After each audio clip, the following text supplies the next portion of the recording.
What's good, everybody? It's your boy, Perry Randle III. It's been a couple weeks since we've been on an Instagram Live having a real talk with a guest, but we're back. So today we have my guest, Marcus Spears. He's going to be joining here in a second. Oh, he already joined. I was trying to introduce him, but he already beat me to it. So let's get right to it. I know he's a busy man, but it's going to be fun. So let's get to it.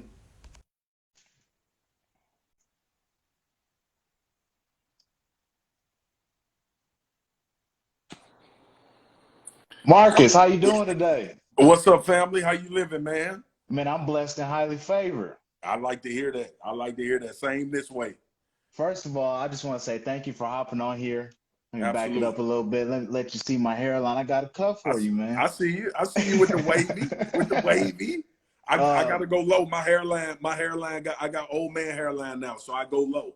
oh, we're gonna talk about that later. I got something to ask you about that. But first and foremost, I just want to say thank you for hopping on here. I know that you're a very busy man.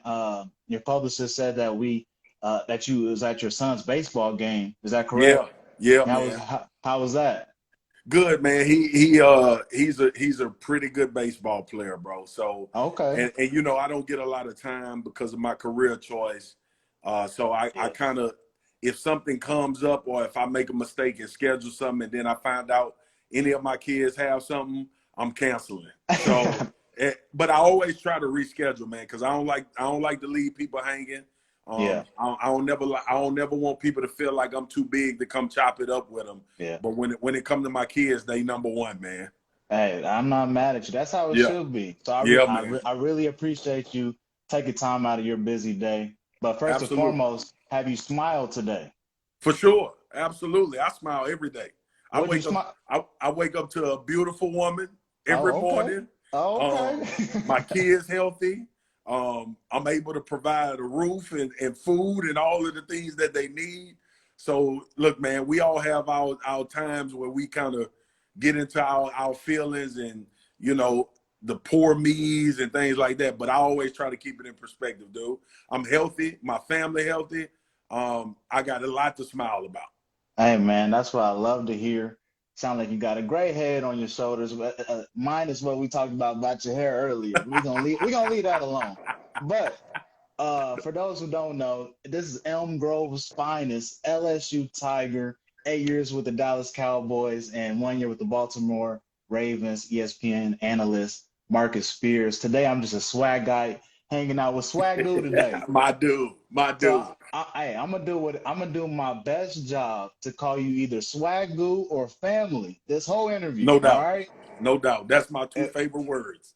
if I call you something else, I'm starting it all over. We're All going good. to the top. All good. All but good, man. but how was your quarantine? I know this has been a rough year for everybody. So Yeah. specifically for you, how was your quarantine?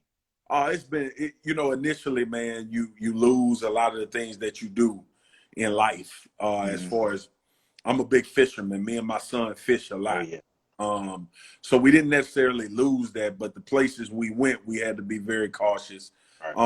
But for me, it's been a lot of perspective, man. I became a fan of reading stuff that's not in my wheelhouse, Yeah. meaning like venturing out to different topics, different conversations. Um, that has been a positive. Reconnecting, man, with my wife. Yeah.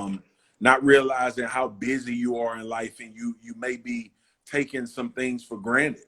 Hmm. Um, and nothing for us major because we good communicators, but just the everyday like grind of seeing what she do with my kids are homeschooled, All so right. seeing what she does on a daily basis.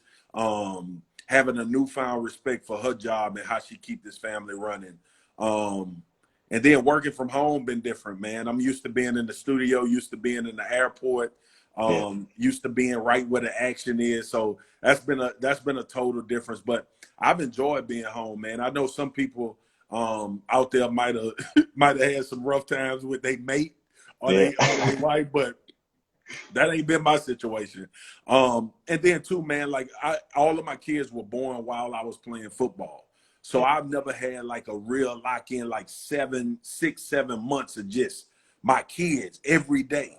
and having the opportunity to kind of impact and influence, and them impact and influence me. So it's been amazing, man. But I use this time for a lot of reflection too. Mm-hmm. A lot of strategizing, figuring out what I want the next move to be, trying to organize my thoughts, trying to see how I can influence the national conversation with Black Lives Matter and everything that's been going on in this country. It's just a lot of things that's been on your mental.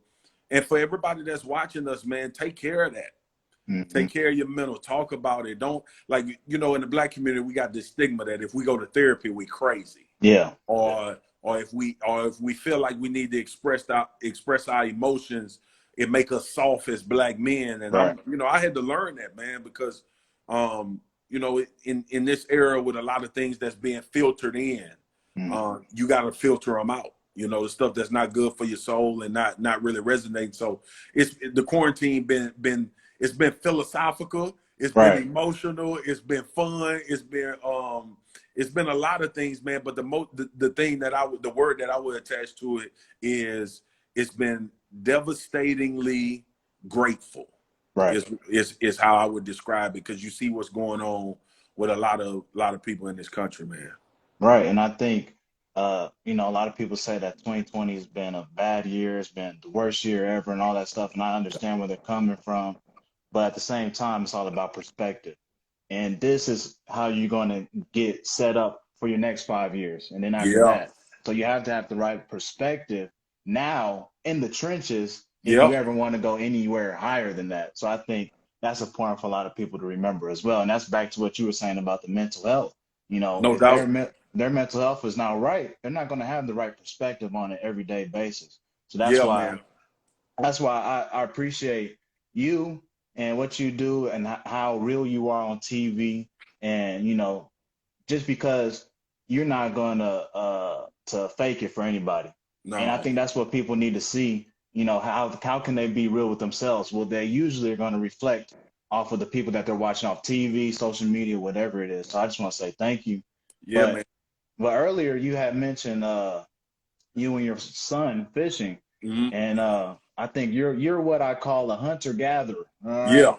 Yeah. Now, I when I was in college, when I was doing my undergrad, I was a big brother for Big Brothers Big Sisters, Okay. and I was in a small town called Maryville, Missouri, and none but white people. I'm probably Mm-hmm. one of 25. All right, Yeah. They but could pick you out of the crowd for right, sure. they know me. All Yeah. right, but my little, of course, was Caucasian, and all he wanted to talk about was hunting and fishing. And I was doing my best to talk about Fortnite instead, because that's Yeah. what we Yeah. could relate on. But Yeah. for somebody like me, a Black man who's not into hunting and fishing on an everyday basis, how can you help a brother like me? Well, next time I talk to him, so I can relate it a little bit better, because I know you an Yeah. expert, and he I sounds like an expert. I think it's important, man. Listen, I grew up fishing. Mm-hmm. My grandfather introduced me to fishing when I was young.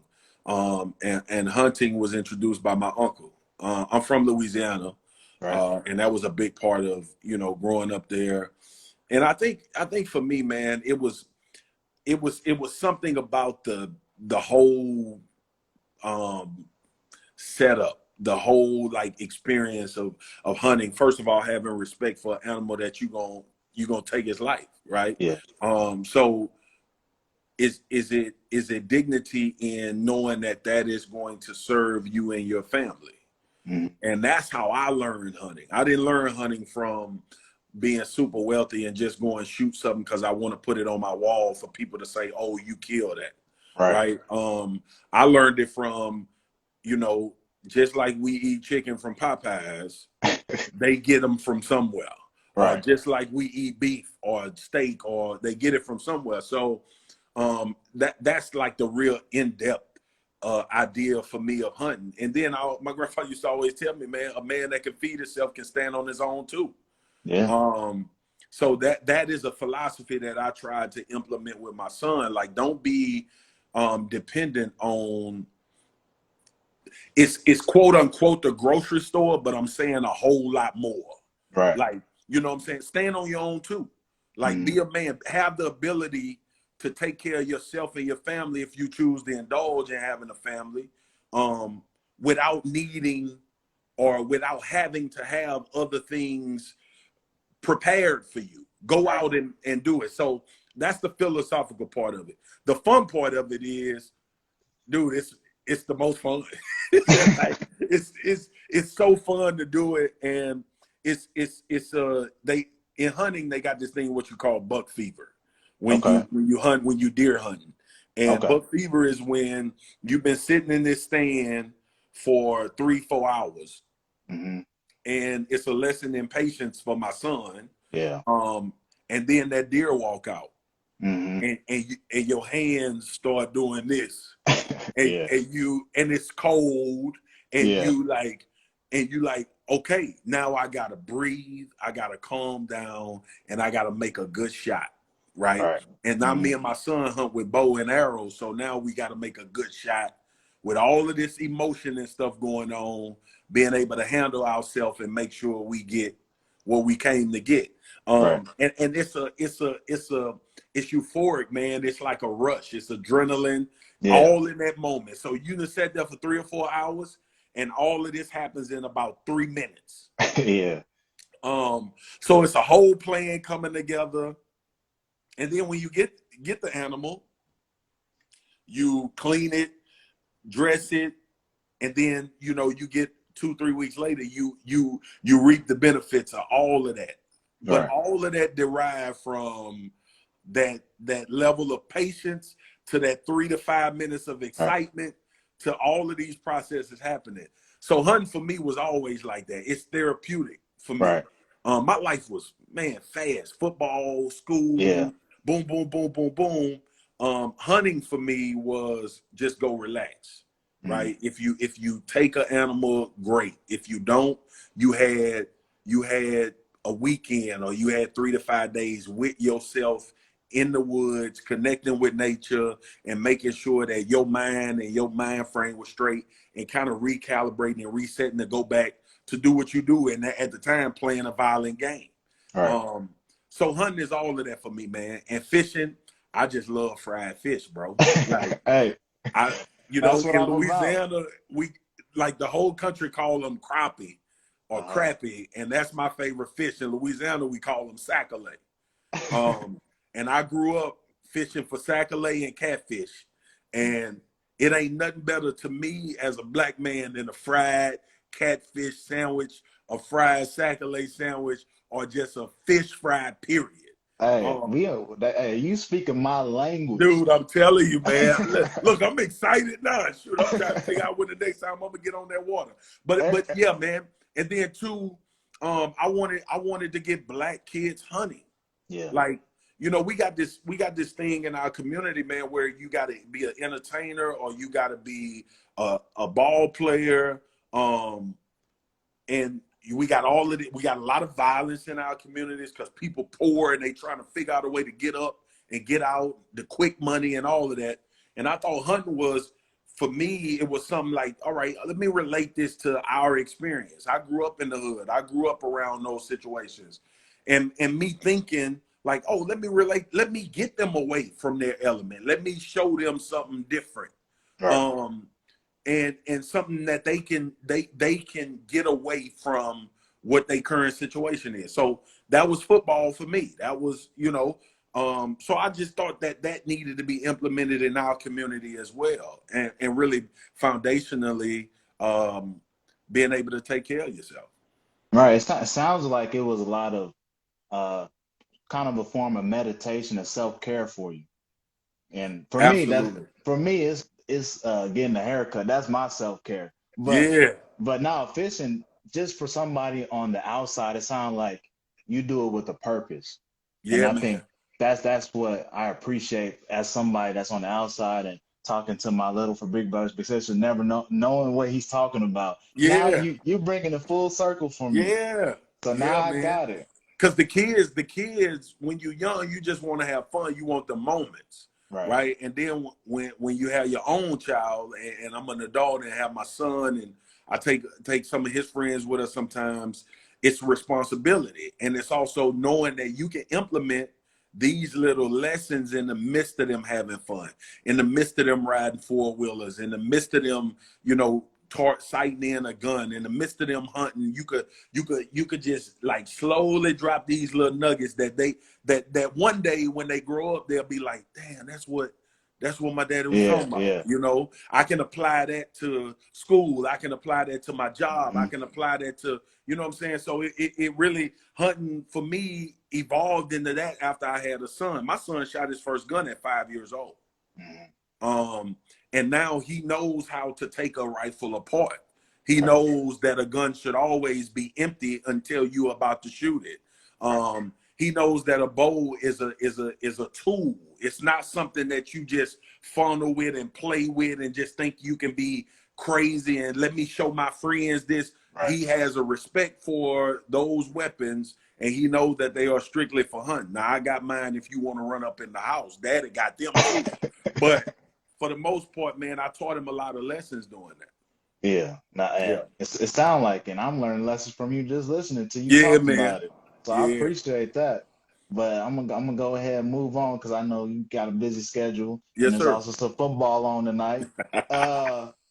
You talked about Patrick Mahomes and his weapons with Stephen A. the other day, and I knew what you were saying. I'm gonna give you that, but Dude. you was wrong for saying Dellavedova's name. Dude. If you took the time to pronounce that, you was wrong.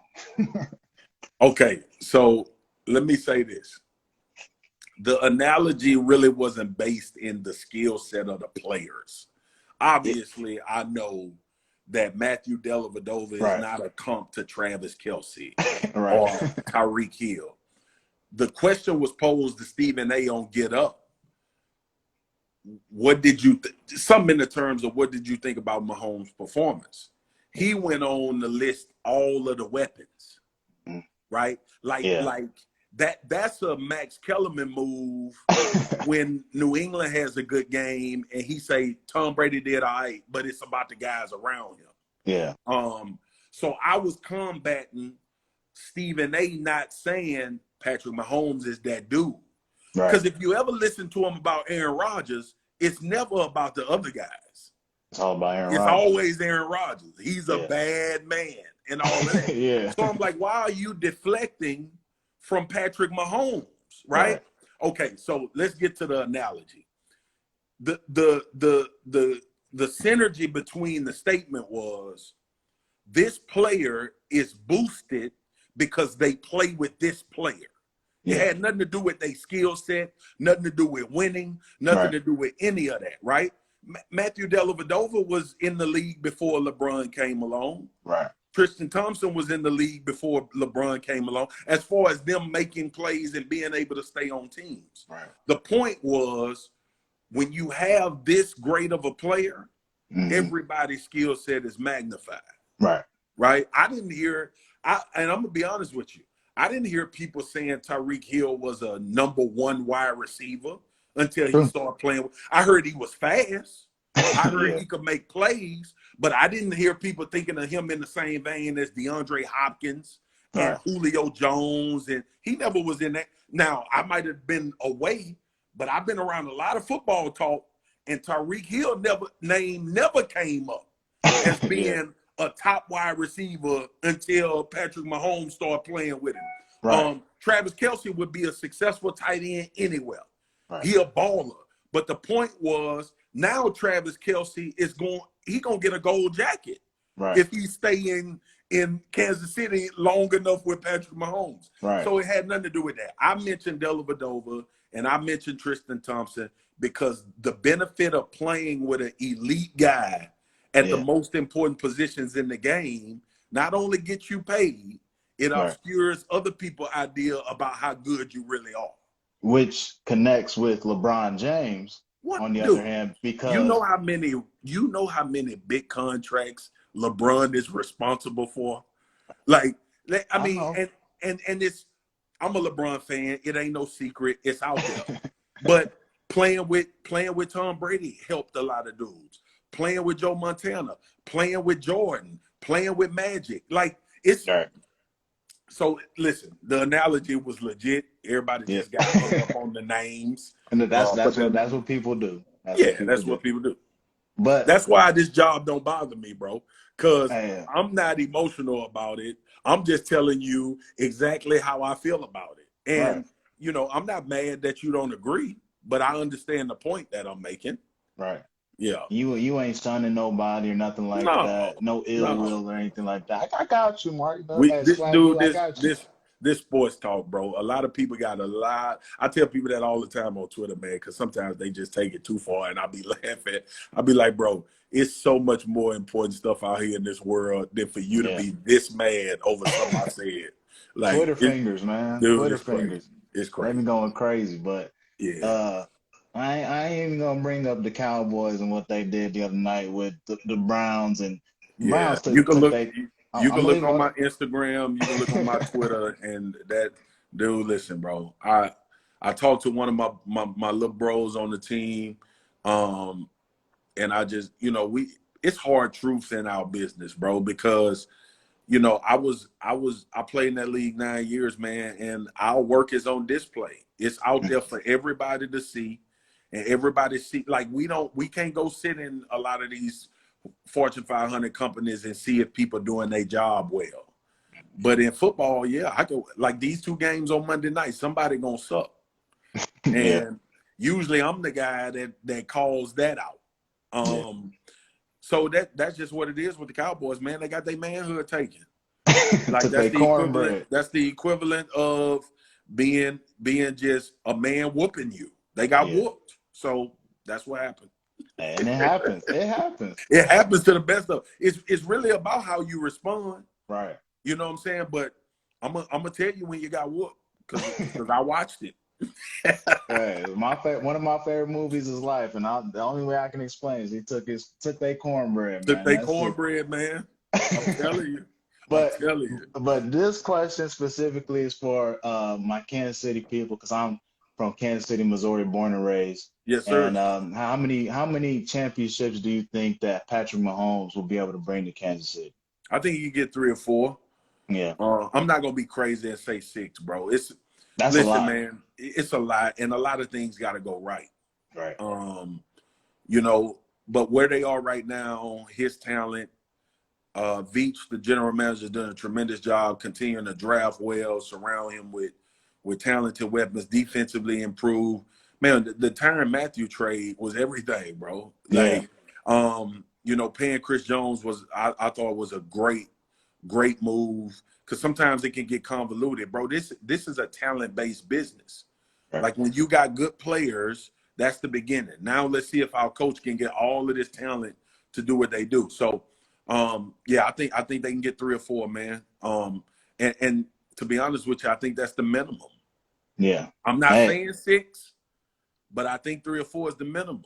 and We they're overtime away from being in back-to-back Super Bowls already. right. So yeah, And they're still young, so dude, super they got young, time. super They got young. But hey, that's the Kansas City fans. Y'all heard it here. Marcus Spears, Yeah, for man. 4 or 5. But I'm gonna go ahead and move on. Go back to a little more about you. You said something about cleaning the fish earlier, and Yeah. you called it specifically Swagoo Boom Boom Room. So I Mm-hmm. want to take a trip in there real quick. You had a juicy post about uh chicken at Thanksgiving. I'm a Yeah, big chicken. I'd rather have chicken instead of turkey. And for for people sure. that disagree, y'all probably celebrating it for the wrong reasons anyway. Turkey But drive hell. We all know that. We all know that. We all like. I don't give. I don't. I was about to curse. I don't give a damn who it is. We know everybody know turkey drive. You can fry a turkey, and that's the best way to me to have a turkey, and you still get some dry parts. Turkey drive hell. All right, well, I'm glad we on the same page about the chicken. We Yes. both want the chicken on Thanksgiving, but aside from that, what are the top 5 foods that you would bring that you feel are necessary at a cookout? Oh man, it depends. First of all, what kind of cookout? Just like everybody getting together and we just kicking it, or is it a holiday?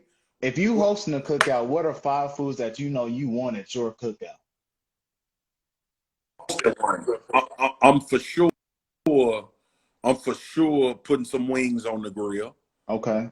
Chicken wings on the grill. I always think you need to have a good, like, this is just my protein.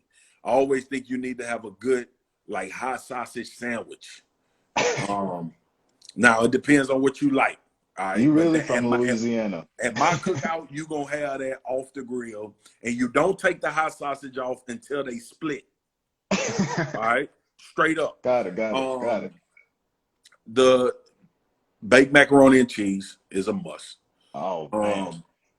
We gotta have my grandmother passed away almost 2 years ago. Sweet potato pie, gotta have that. That's her recipe. Okay. What else, man? We do cornbread. My mama make the best cornbread. Okay. Potato salad and some collard greens. Hey, next time you have a cookout, You in there?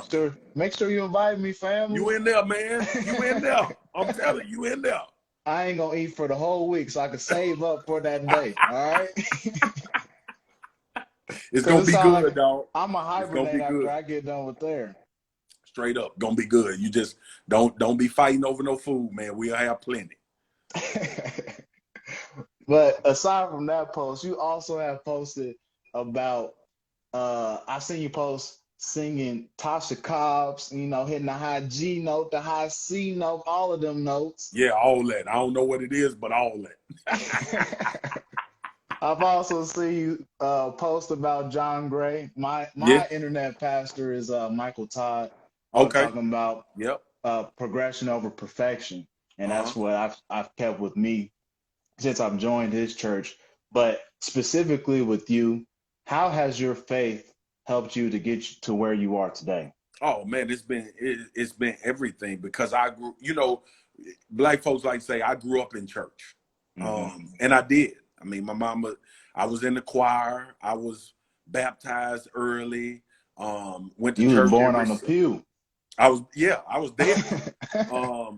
But to be honest with you, man, like, not understanding it. To be honest with you, like, love the music, love the theatrics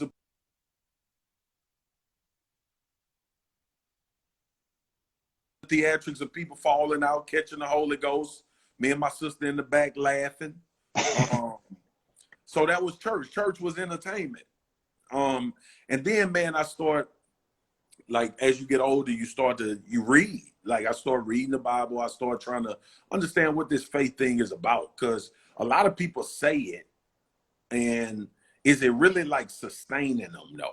That was always my question. Like, are they just, it's like, it's a weird, are they just saying it because it sounds good and it's, like, popular? And a lot of people say, how we got our sayings, man. God is good. God, he always on time. Won't he do it? Yeah, won't he do all of that, bro? Like, so it was always like the whole faith thing got lost on me, because I was so into the entertainment of it, right? Mm-hmm. And then you learn the scriptures, right? Like, you learn the ones you hear all the time. No weapon formed against me shall prosper, and John 3:16, and yea though I walk through, all of that, right? So read Proverbs for every day of the month, and you'll learn about money, and but for me, man, it really started coming to me, and too, man, I'm having, to be honest, just full transparency, I'm having a dilemma now, because I'm fighting this battle between, our pastors and churches preaching the gospel, or are they, like, getting people hype in church? Yeah, let's go. I'm really like struggling with that, and not in a bad, dejecting way, like, they don't need to be, they stealing people. No, I ain't doing that. But I'm starting to learn about the gospel. Right. And I'm starting to, like, I watched this documentary last night that was out. It's out on Netflix. Is the gospel, man. And I'm starting to try to. That's a whole different level of faith, to me, because that isn't what I was exposed to from my knowledge base. So I'm trying to, like, understand it from that standpoint. And then, And then watching that documentary last night, it reshift. It's poignant you asked this question. It's reshifting how I think about my faith. Right. I'm transitioning. It's called the American gospel. I see somebody put it there. Thank you for that.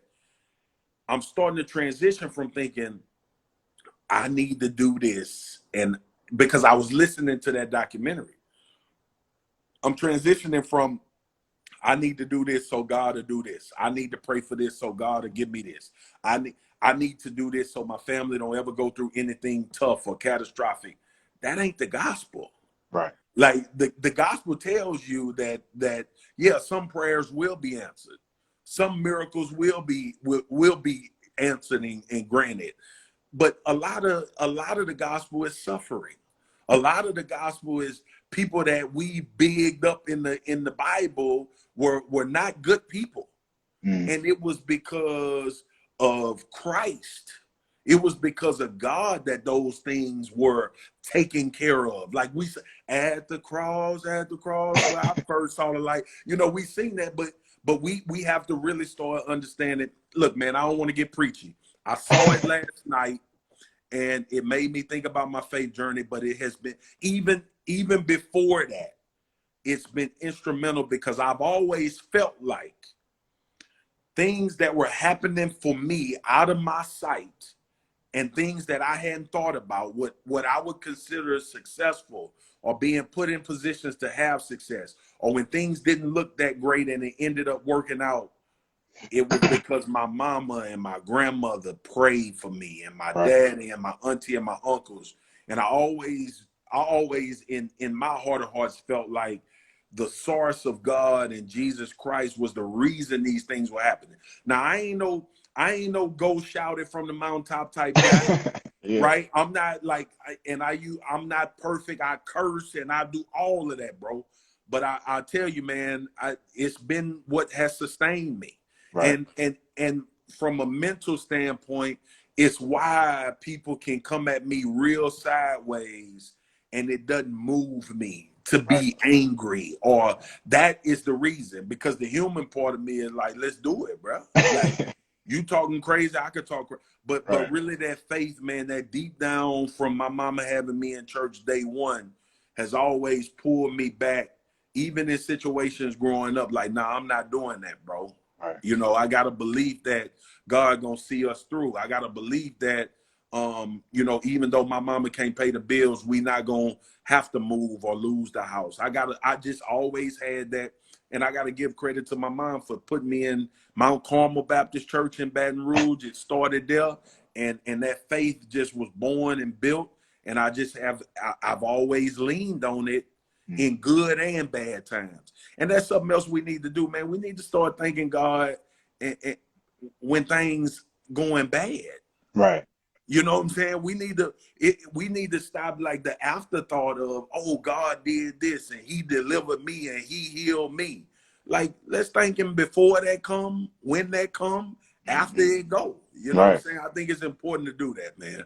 Now, because there's a purpose for the pain, perspective. Absolutely. So you gotta know that. But I like what you said about sustaining, because for me specifically, I think 2020 really tested to see what is sustaining me. Is it my job? Is it my friends? And I had to check myself. I'm like, man, I got to go to the source, because just like you, my mom, she put me on the scriptures and everything.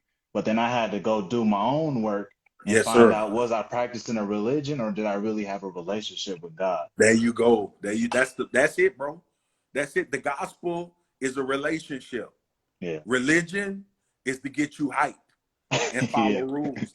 That's how I feel about it, right? I'm not telling everybody to go reshift their faith thought and all of that, but I'm starting to learn for me, right? And like you said, man, hopefully we all trying to work towards the source. Yeah. We getting there differently, and it may be some that take longer than others, and it may be different routes, but we got to stop fighting and disagreeing on the routes, and we got to start agreeing that we all trying to get to the same thing. Right. And that's it. And love is the answer. Love. That's it, man. But moving on, because we're gonna be here all day. We're gonna be long-winded. I know I can already hear Dude, I chop it up. But as you have moved on into your new role as an ESPN analyst, I think a lot of people have a misconstrued perspective on players that do move on into the field, that they have it easy since they used to play and all this stuff. Oh, they just got the job handed to them. So what do you do specifically, to put in that same work that you put in basically when you was playing football? What have you done? Yeah. First of all, I want to give a shout out to ESPN and one person, Stephanie Drewley. Stephanie Drewley hired me at SEC Network. I had no TV experience. She didn't know me from Adam. I literally got this job. Where I am now in this seat that I sit in, obviously, is because God had ordained my steps. Mm. But I sent a tweet, bro. This all started from a tweet. Like I tweeted Stephanie Drewley. And then a lot of things evolved. Like I tweeted her, I was like, I want to audition for an analyst position at SEC Network. She said, send me some reels. I didn't even know what reels were. I swear, bro, I had no idea. And then she was like, send me anything you've done. And then it hit me like it manifested, bro. I had been doing radio, TV in Mm-hmm. Dallas. I had been Right. doing it my entire career. Never thinking about like this would lead to where I am now. Mm. I just loved it. I Yeah. love giving opinions. I love talking about the game. And I loved other sports too. Mm-hmm. So the radio side gave me the opportunity to talk about basketball, which is my favorite sport. Yeah. So with that being said, man, you must put in work if you're going to have success. Now, Right. some guys will get this job because of their name, or their Hall of Fame credentials, or things that they've done, or relationships that they have. It ain't gonna keep you here though. Right. These people, executives at these networks, man, this is a bottom line business, man. If people ain't watching your show, if you're not drawing an audience, if people not interested in what you got to say, you ain't helping them do what Right. they need to do, right? So, and that's a shout out to everybody that's doing it because it's hard. Mm. The second thing is, man, you got to put hours into anything you want to have success at. Like, Right. I can't go when I was going on First Take and doing Get Up. I can't go up there and not know what I'm talking about. Be Right. unprepared, man. That arena with Stephen A. and Max, you'll get ate alive if you don't know what you're talking about. Like you'll get ate alive on Get Up because Greeny is going to test you, and he's going to ask you questions that people don't ask. Mm-hmm. My show, the show that I've been fortunate enough to be on now, my show NFL Live now, the Right. new show that we started. Laura Rutledge, one of the best in the game at hosting, and she ain't gonna come on the show and give you vanilla tee ups. She ain't gonna ask you simple questions to make it easy for you. Dan Orlovsky gonna challenge you with his football acumen from how a quarterback sees things. Mina Kimes is gonna challenge you from making statistics relate to success and all of the things that's happening. Like, so for me to go up there and think that because I play football, Mm-hmm. I can just say what I want to say. No, I got people around me that I have a responsibility to know what the hell I'm talking about and do my job at a high level. So So they I gonna look at it check you. just like when I played. Mm-hmm. I look at it just like that. So that's what sustains you. That's what gives you the opportunity to move up. And you got good people that don't have an opportunity to move up. But the Lord saw fit, man. Right place, right time. Treating people the right way, Right. Which I think is the most important thing. Mm. Got me to where I am right now. And this ain't it, Right.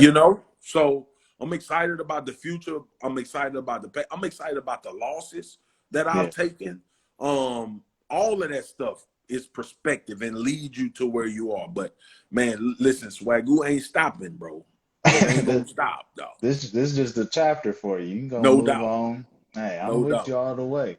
No doubt. But I was related to a lot of what you were saying just because I like to look at life just as a game of basketball, man. You got 24 seconds on the shot clock, you got 24 hours in a day, obstacles that you're going to see every day. You got to hit a move on them or do whatever you got to do to get past them, whatever it takes, one possession at a time, one day at a time. So I completely relate to what you're saying as far as how you got to put the work in no matter what. And No doubt. after that, everything else will just kind of fall in place. Yeah. And like you said, God will ordain your footsteps and Yeah, you'll be man. good to go. I like that But basketball analogy too, man, because just like basketball, life is a game of runs, bro. yeah, Like it's gonna be sometimes you're gonna up. be down by Yeah, 15, sometimes you know what I mean? So, the real G's, the real soldiers, the real people that finally see success are the ones that and I know it's cliche, but when you're down by 15, if it's time on the clock, you gotta go eat up a 15-point lead. right, And as long as you live in this time on the clock, man. right. So um that's a great analogy. And I think of life that way, bro. We gonna take L's, bro. Like Got we gonna to. take losses. It's gonna happen. It's Right, even the people that we that this Instagram and the social media world and made us think they don't never take no right. L's and life is good from the time they wake up to the time they go to sleep. Man, look, these people taking L's, man. Like we gotta as a world, bro, we gotta stop thinking that I want to get to where that person at because they don't take losses or they Right, don't have no, dude. It's all we every human going through the same thing. Some just got more money, some just in different situations. That don't change nothing you got to go through.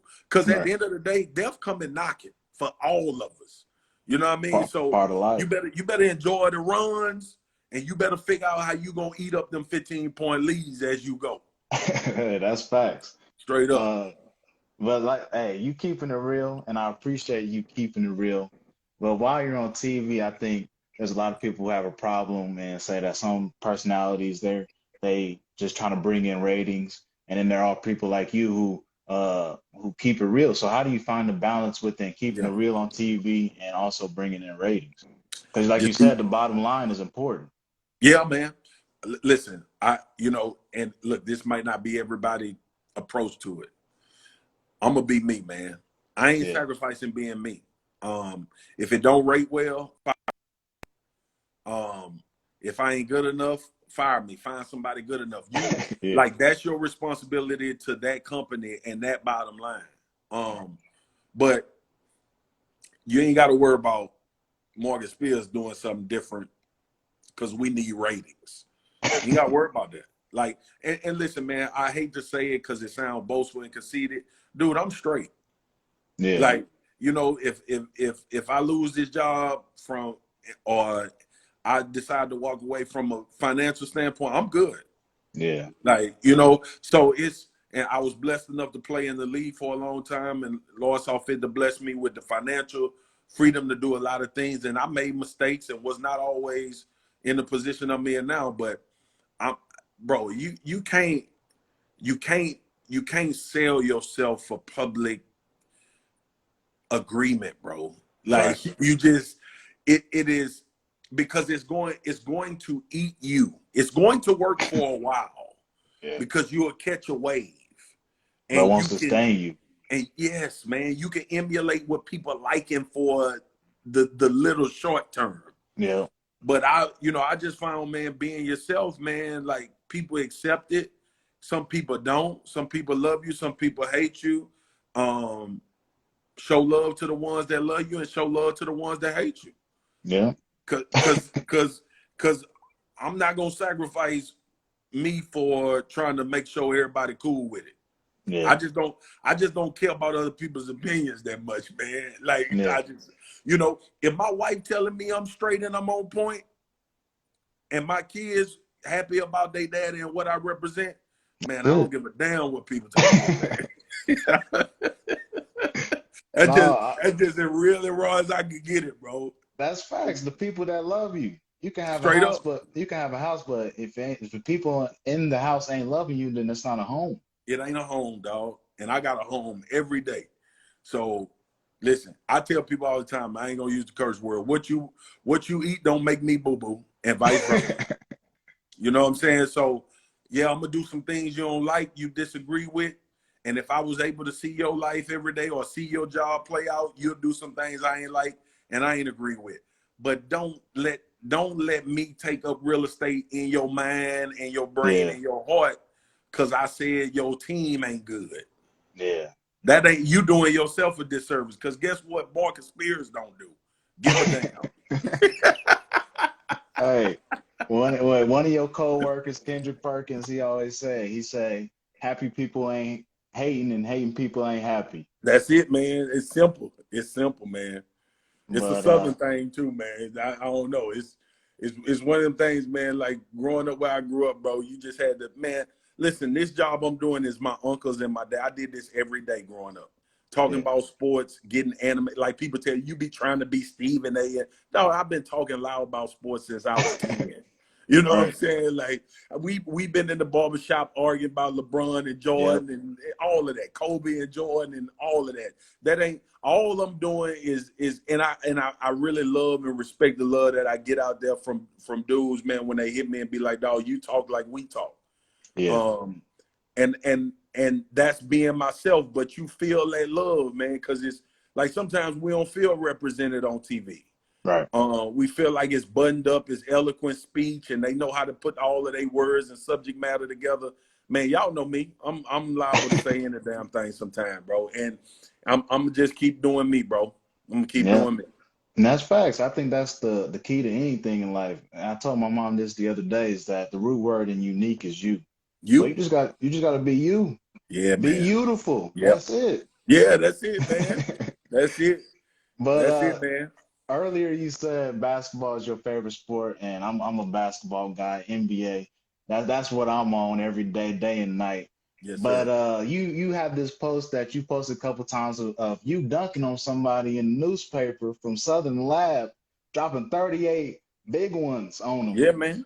I So was a my bad, my bad. you good, Go you ahead. good. No, you had that post, and I was like, oh, this dude might know something a Man, listen, little. man. Listen, dude, listen. You get tagged. First of all, my sister was my hero in basketball. My Okay. sister was an All-American in basketball, got recruited everywhere. She signed a scholarship with LSU, blew her knees out and couldn't finish. My wife played in the WNBA for the Hmm. Washington Mystics. She was a hooper. My wife from Detroit. Hmm. Um, but the bottom line is this, bro. I was a hooper, and I Flat know out. we joke about it on TV, and I'm all good with it, bro, because I respect the game. Like dudes in the NBA know more about the NBA than I know. Yeah. I have a level of knowledge that doesn't reach their level because they were in it. Right. You know what I'm Period. saying? But at the same time, I played with all of them. Like Yeah. you are on the tail end of the generation that I played with and against.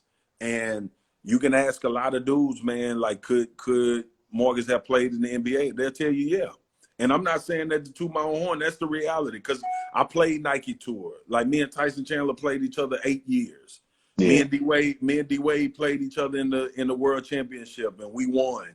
He Yeah. had 28, I had 25. Like I hooped, dude. I was recruited. John Thompson, who passed away, recruited me to Georgetown. I got recruited to Duke in North Carolina and all of those places. So Yeah. it was refreshing, man, because Get Up started letting me talk about basketball because there was this whole stigma at ESPN that football guys should talk football, basketball guys. No, man, we athletes, dude. We watch this stuff. Like we might not have the same in-depth knowledge, but I know basketball concepts. Right. I can watch games and see what high screen and rolls doing. I could watch and see what offenses, what defenses, what matchups make sense, what you need to change, like all of that stuff. I remember that coaching. Josh Pastner, who was my coach in summer league, is the head coach at Georgia Tech. I learned basketball early, bro, and I sucked at it until I was about 13, Yeah. and then I started going crazy. And so yeah, I love hoops, man. I'm a LeBron fan. You know that. Ain't no secret. But I'm So, also a fan of the game, man. I'm a fan of the game. and that's all we are at the end of the day as fans of the Yeah, game. That's no it. doubt. But with that being said, who would you say that your game most resembles in the NBA today? Today, Yeah. um, hmm, Don't say LeBron because I know. no, that's 6'8" behemoth. I'm trying to think, bro. I would say I don't know if I can't think of anybody right now. Who would you say all time? We'll widen it out. My, I got called. Say that again. Who would you say all time? We'll widen out the time frame. Barkley. Barkley, Yeah. just a round mound to rebound, huh? Barkley, bro. Skilled, super athletic, surprising people with the way you could jump. Yeah. Wasn't tall, but could play a post game, could pull people away from the basket. Yeah. Probably Chuck. Okay. Yeah. Crowder. Crowder. Crowder that play for Miami right now. So you do some of the dirty work. Yeah. Yeah. But Okay. I get a bucket or two. It Okay. wasn't. Yeah, don't Don't sleep. get it twisted. I get a bucket or two on you for sure. uh, Thank you. we're gonna wrap it up. I know you got the game to get to and to watch, but few more questions here. All good. Name 3 players that could play in the NFL that are in the NBA. So LeBron, Russell Westbrook, and I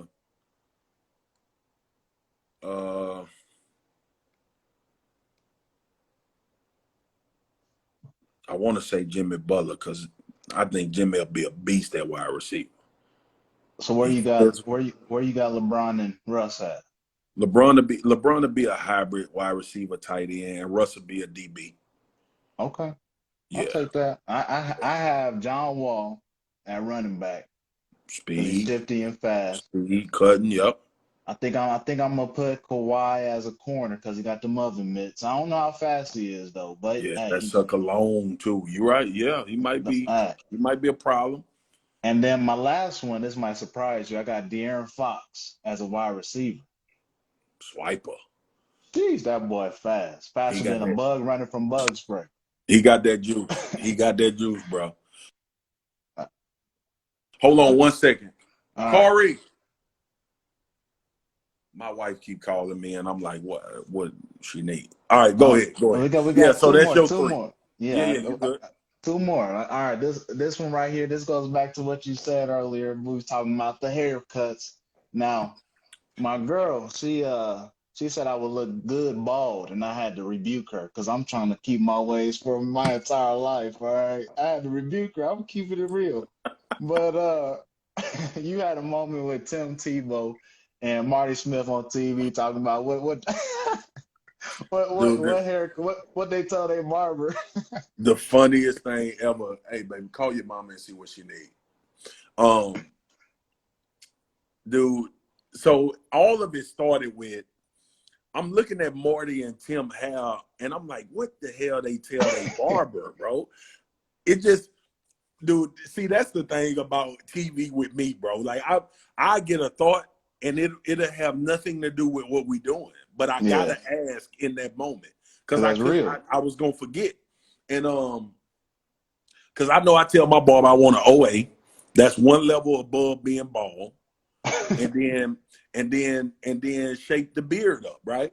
Yeah. So Marty was telling, like, you know how they have be sideways. Yeah. I'm like, man, what y'all will tell y'all barbers, right?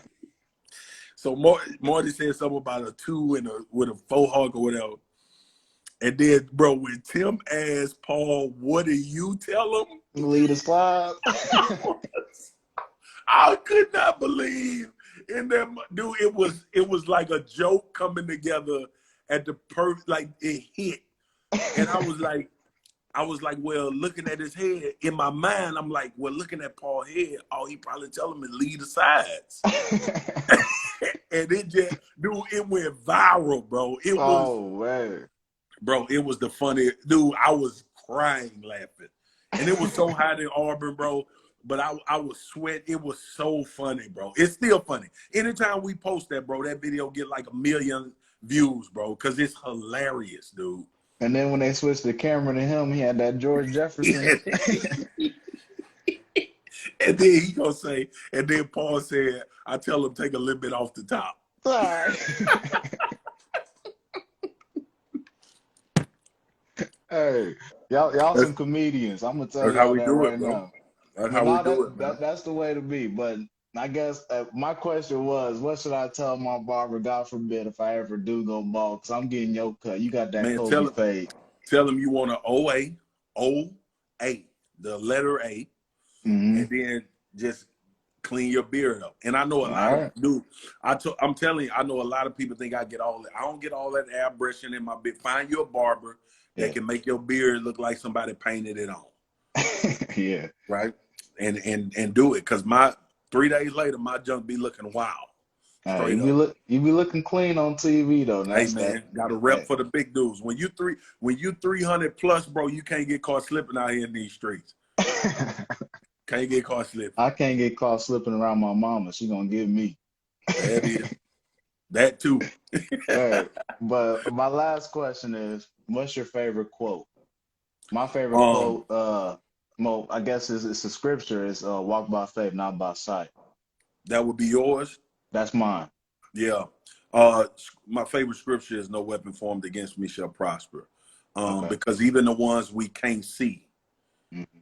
that God taking care of long before they get to us. I've always felt like, you know, I don't live with this mindset, but dude, we could all be dead. Something could have killed us. Right. But it didn't. So that, and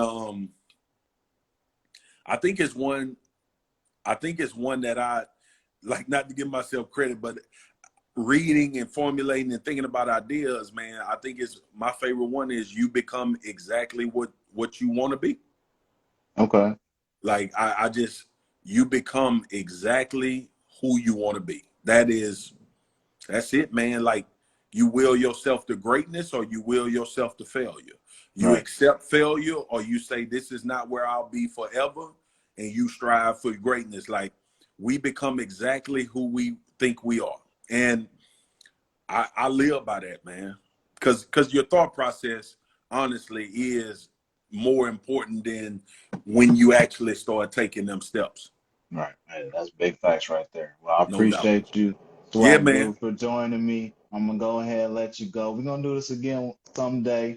But Let's until do it. then, I appreciate you. I'm gonna be at the cookout ready to Yeah, eat. All I right. got you. I But got you. all right, hey, take care, All smile right, family. again, and I'll see you later. My man, appreciate it. All right. All right, peace.